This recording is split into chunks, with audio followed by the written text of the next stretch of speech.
A detour on our way home from a visit to Santa Fe led to an interesting look into ancient history that we otherwise wouldn't have seen.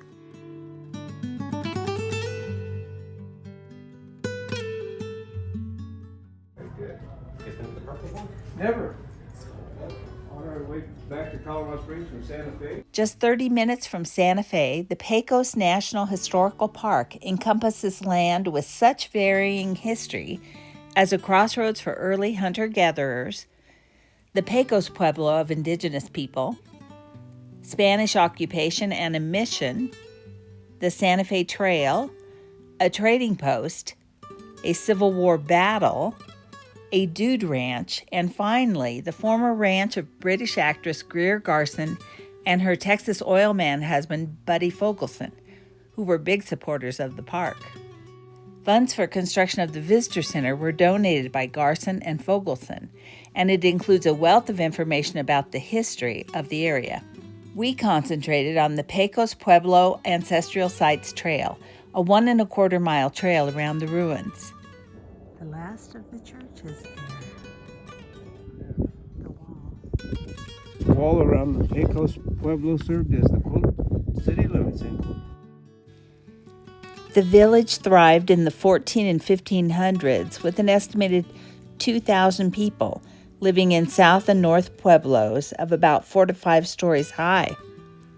A place where Pueblo people performed rituals to ensure their well-being.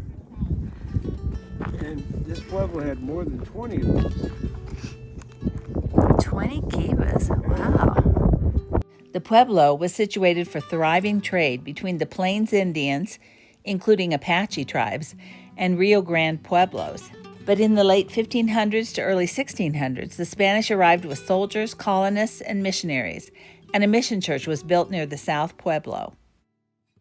After the Spanish came bringing disease and oppression, many of the population died.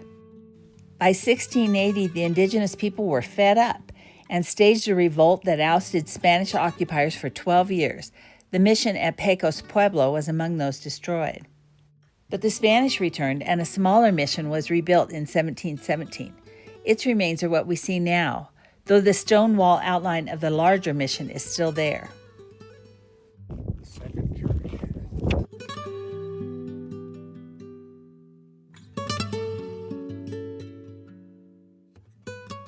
This was the Porter's Lodge, the mission's business office and reception area. It housed the priest and mission activities.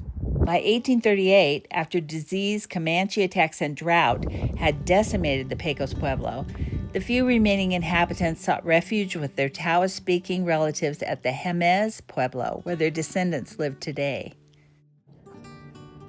So this is the way to the convent? Every year, the Pueblo people return for an annual feast day celebration, which is usually open to the public.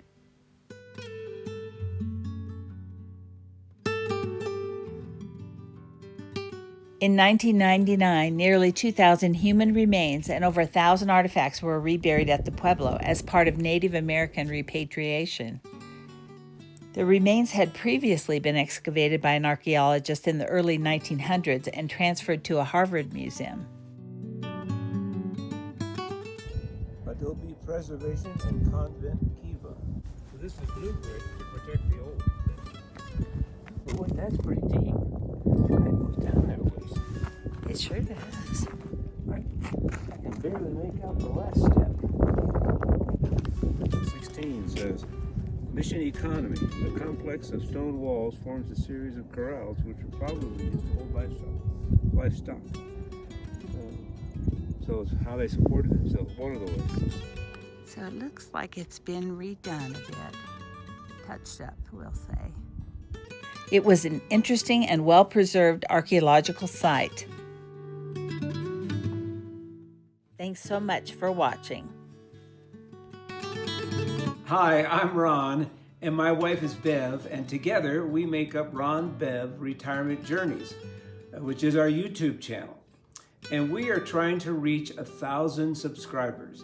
So would you help us today and like and subscribe and join us in this journey? We would love it and appreciate it. Thank you so much.